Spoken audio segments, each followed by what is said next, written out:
Sprouts Farmers Market is not a supermarket. According to Sprouts, it is a specialty market.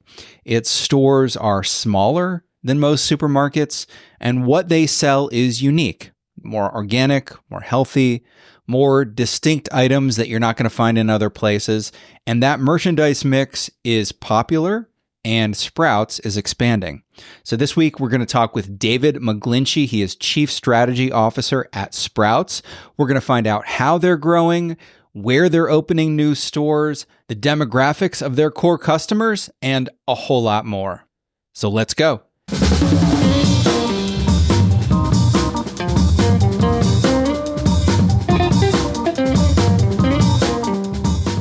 You're listening to Where We Buy. It's the show where we talk with retail experts and we visit the places where we buy.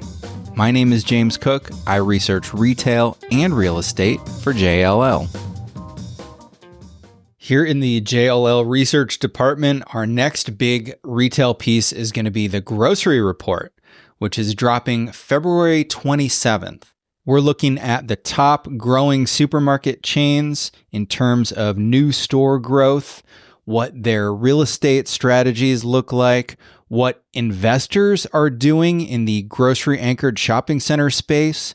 If you're interested in that, be sure not to miss it. I will post the report onto LinkedIn after it comes out. So go over to LinkedIn, search for James Cook JLL, and follow me, and you won't miss it.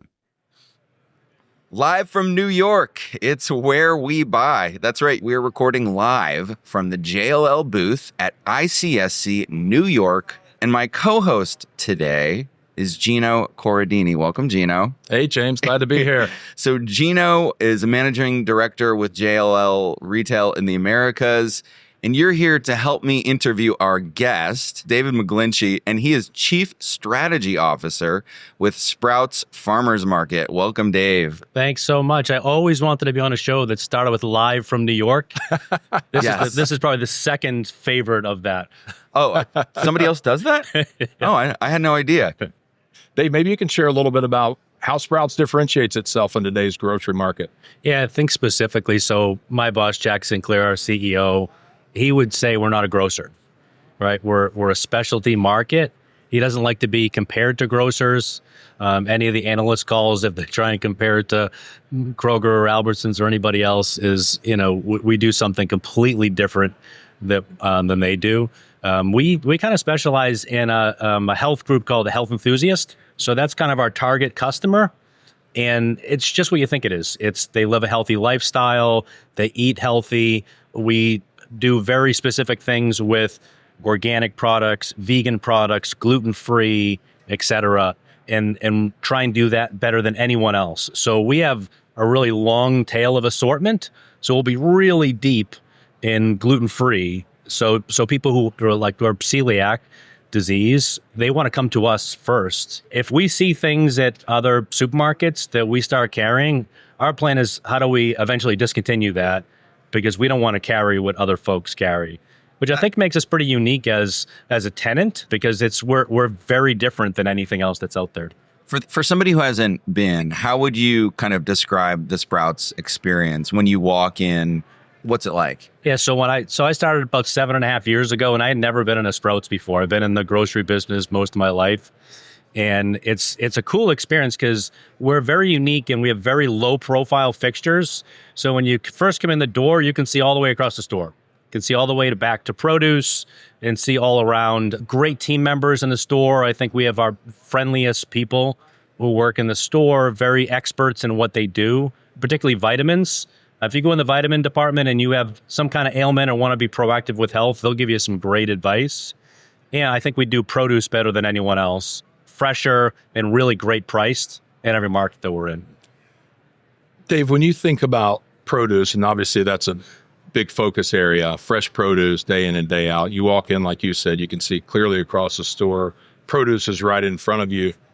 Every grocer sells produce. How does Sprouts view the competition? In other words, who are your biggest competitors out there? Is it Kroger? Is it Albertsons? Is it Whole Foods? Yeah, so let me start on the produce side of things. So we have buyers at every distribution center so we can buy locally.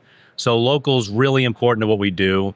Almost 50% of our sales are organic, which is probably twice as high as any other retailer. And we really want to be great when it comes to specialty seasons. So when it comes to a stone fruit season, we'll have 12 different varieties of stone fruit, plum cots, really cool kind of nectarines, things like that.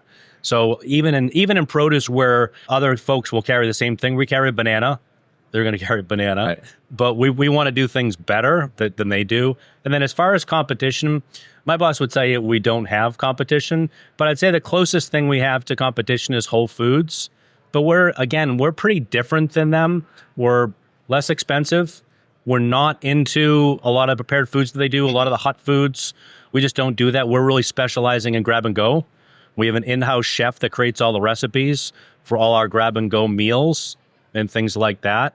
And I think we're much more approachable, easy to get around to. Our square footage is 23,000 square feet. So pretty easy to get in and out and kind of navigate around our store. So convenience is a big factor that you focus on. Super convenient. And like I said, I think our team members are a big difference maker, is super friendly, very knowledgeable, which you won't find at a lot of places.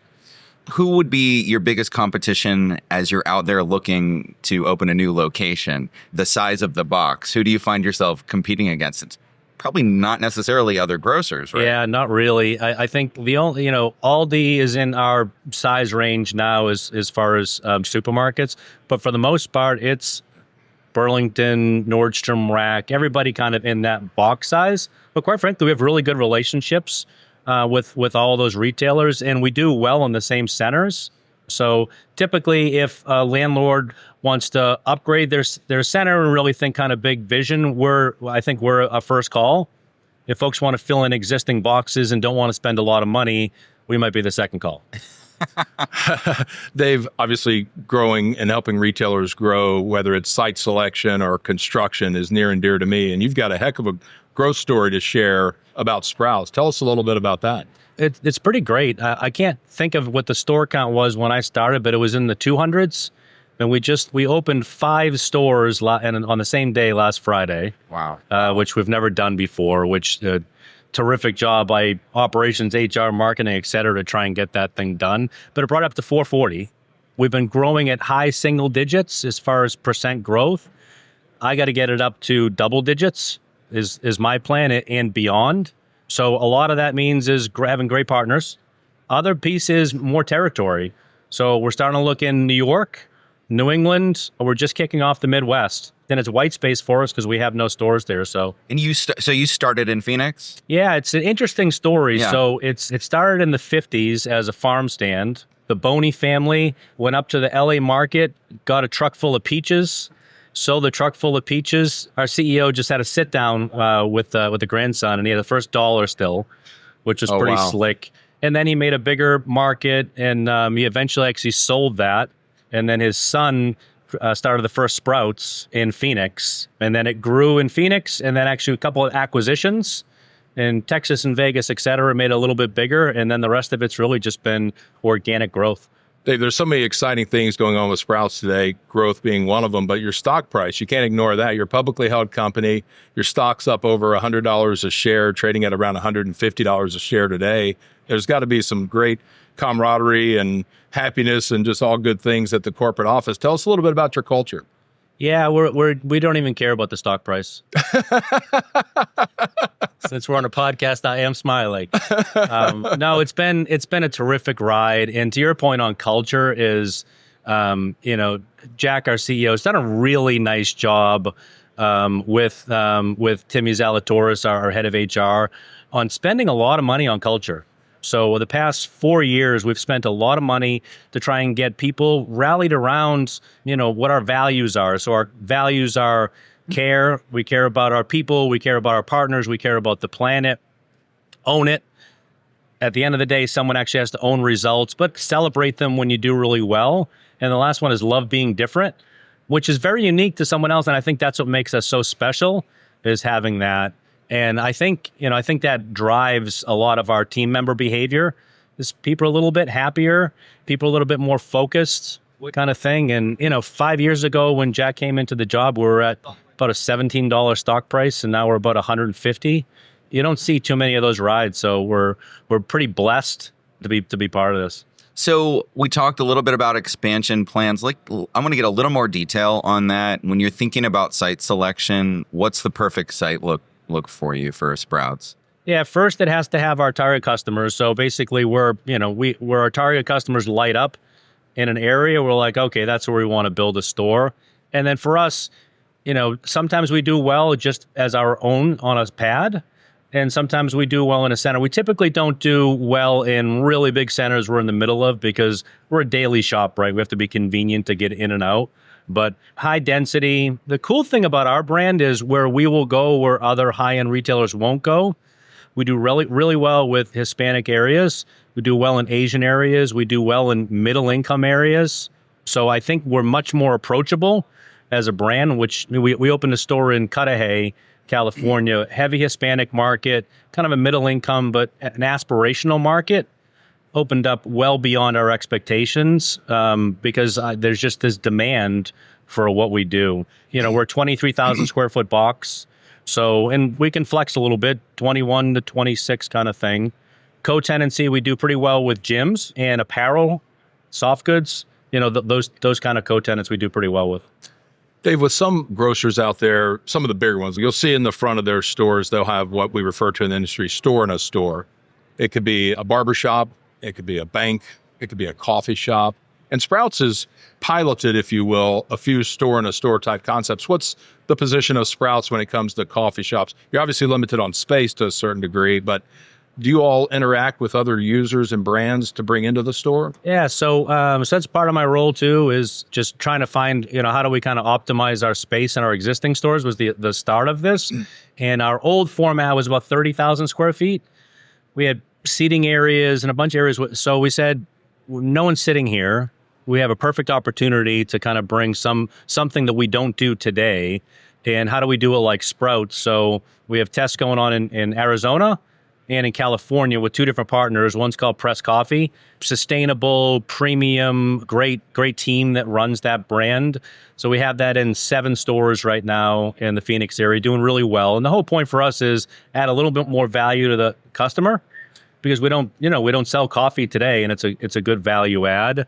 And then there's a company called Klatch Coffee that we've rolled out in California that has 5 locations, doing really well too. Family-owned company, great moral values, great quality coffee, et cetera. So great brand alignment. A little harder, right, because there's a lot of local brands, but I think that's what we do well. So the test goes really well. That might be something we'll roll out in the future. Got it.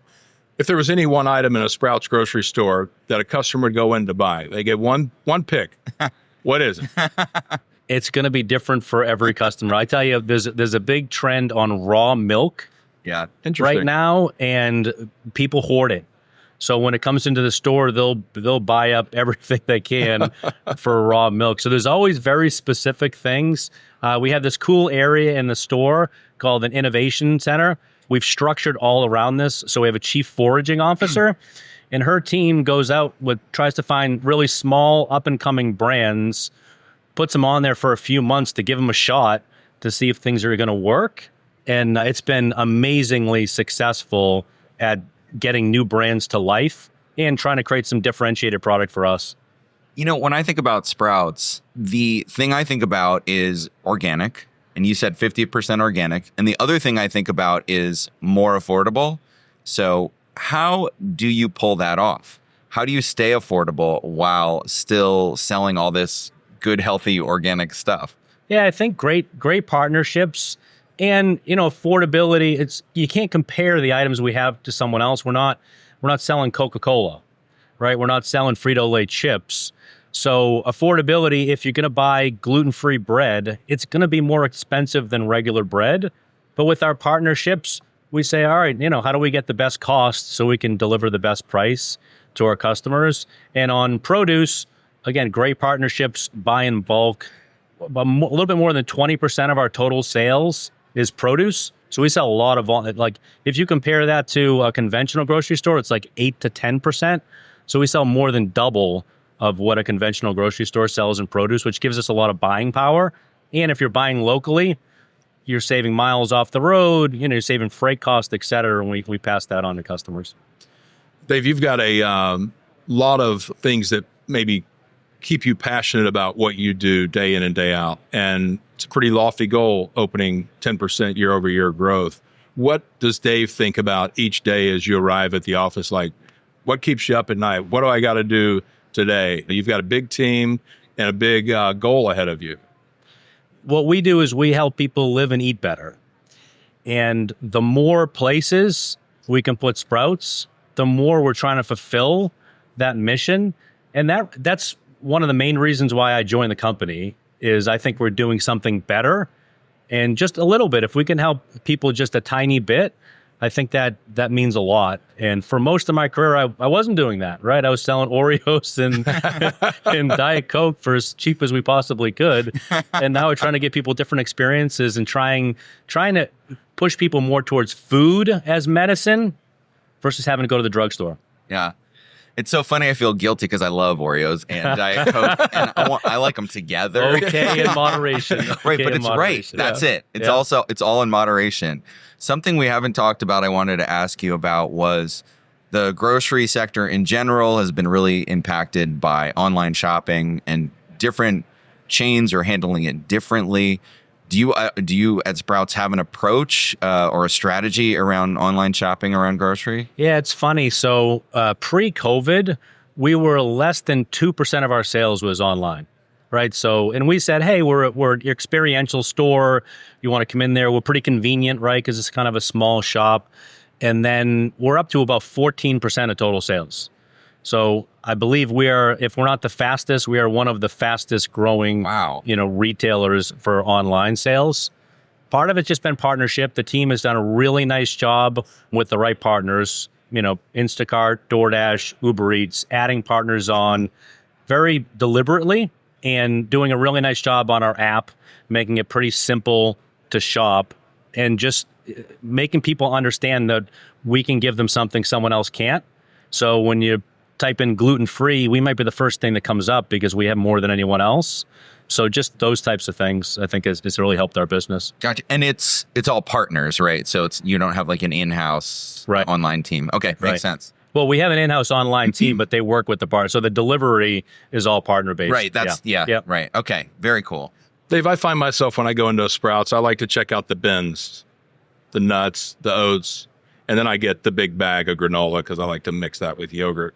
What's the story on the bins with all the fresh nuts and whatnot? Yeah, so that was one of the early days Sprouts things was bulk. We call it bulk foods. And the premise behind that is you can portion control. You can get as much or as little as you want. It's a great value. You're going to save a lot more money doing that versus buying a bag of almonds or whatever else. And then kind of cool variety is they do a lot of different types of flavors and spices and things like that to try and make it interesting. And it feels like a farmer's market, which is what we do, right? It's so funny you mentioned that, Geno. I'd forgotten all about that, getting the self-service bag of getting all the different kinds of nuts and other snacks and stuff too. And unique stuff you can't find other places. Grains, beans, all sorts of stuff. Right. Oh, I love that. That's so cool. So sort of the ethos of Sprouts and the customer, it's a lot about healthy. I'm sure sustainability is an element too. How does that play into what you do on the real estate side of things? Yeah, for sure. I mean, we definitely look at that from a store design point of view, everything from lighting to mechanical, electrical, plumbing. We're trying to be as efficient as we possibly can. Dave, I'm big into grilling. Sprouts doesn't have a huge offering when it comes to meat and seafood. You do have the best salmon out there. Period. All right. But I'm curious, what is the strategy around seafood and meat? Because it's not a huge offering, but you offer it. Yeah, I think, again, it's how we be differentiated, right? So grass-fed is a really big thing for us. Organic is a really big thing for us. And then kind of value add. The chef that I was talking about on the meals, again, really cool. If you try our air-chilled wings in an air fryer, game changer. Really? Yeah, really, and cool flavors, all sorts of Jamaican jerk and things like that. So really cool. That's usually my wife and I's Sunday. That's what we do for the football. Grill up, air fry up some wings and delicious. Yeah. I'm going to try that. Yeah. So as you're thinking about expanding new locations, would you say your biggest obstacle that you've got to overcome is just finding the space? Is that the biggest challenge right now? Well, I think in new areas, it's being known, right? We don't have one store in New England, right? We don't have one store in New York right now, 0 in Chicago. So I think not only from a developer point of view, et cetera, from a customer point of view, right, is well, we need a little bit of customers saying, I want Sprouts in my center. In existing areas where we are, we're typically the number 1 or 2 most asked for, retailer in markets. You probably can guess what maybe some of the other ones are, but it's typically the premium kind of or specialty grocery stores that people want. So we want to create that demand in the newer markets. So we need a little bit of that, and then be developers kind of looking for us. Do you do marketing when you go into a new market, like social media or traditional advertising? Yeah, no, we have a terrific marketing team. They do a great job. We haven't been going into a lot of new markets in a little bit. We've kind of densified Florida, and we're kind of coming up the East Coast. What they're trying to do now is let's put together plans for a couple of years ahead of time before we come into New York, before we come into Boston. Let's start creating a buzz. And that's kind of the newest thought. But we've come a long way on grand openings.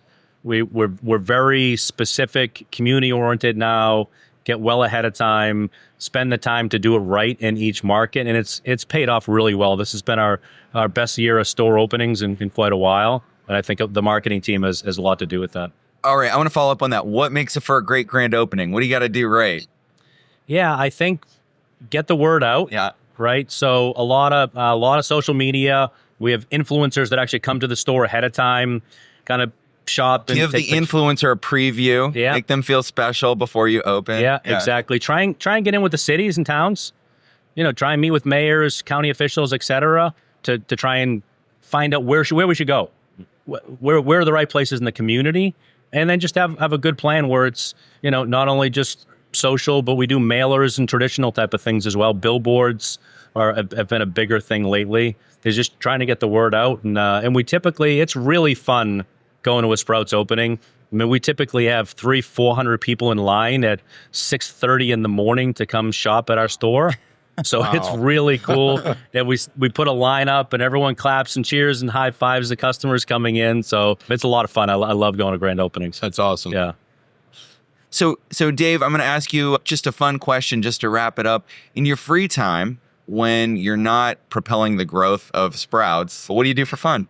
So sticking with Sprouts, right?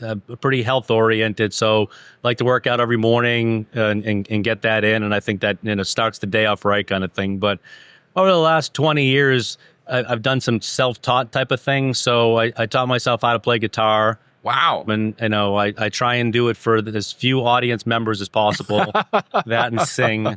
And the same thing with painting is my daughter and I, when we lived in Illinois for a bit, we went to painting classes every week for probably like 4 or 5 months. And I saw that's kind of cool. And so I kept it up. She didn't, of course.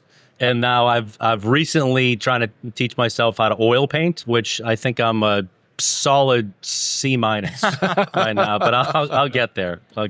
Well, Dave, it's funny you mentioned it because I have a guitar right here. No, just kidding. So, wow, you're very well-rounded, Dave. I'm impressed. I feel good about myself if I read a book or something, and you're like, well, I sing, I play guitar, I paint, I had strategy at Sprouts, no big deal. Wow, this has been awesome. Geno, thank you so much for co-hosting with me today. And David, thank you so much for joining us. Thank you so much for having me. I appreciate it. If you like this podcast, do me a favor, go into the app that you're listening to and give us a rating. Or even better, give us a little review, right? Just a sentence about what you like about the show. You can subscribe to Where We Buy on the iPhone podcast app, on Spotify, or wherever you get your podcasts.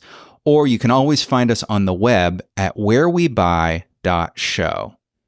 We also post a ton of cool videos and interviews on LinkedIn and YouTube, video tours, interviews with folks that you won't hear on this audio podcast. You can check it out by going to the website everythingweknow.show.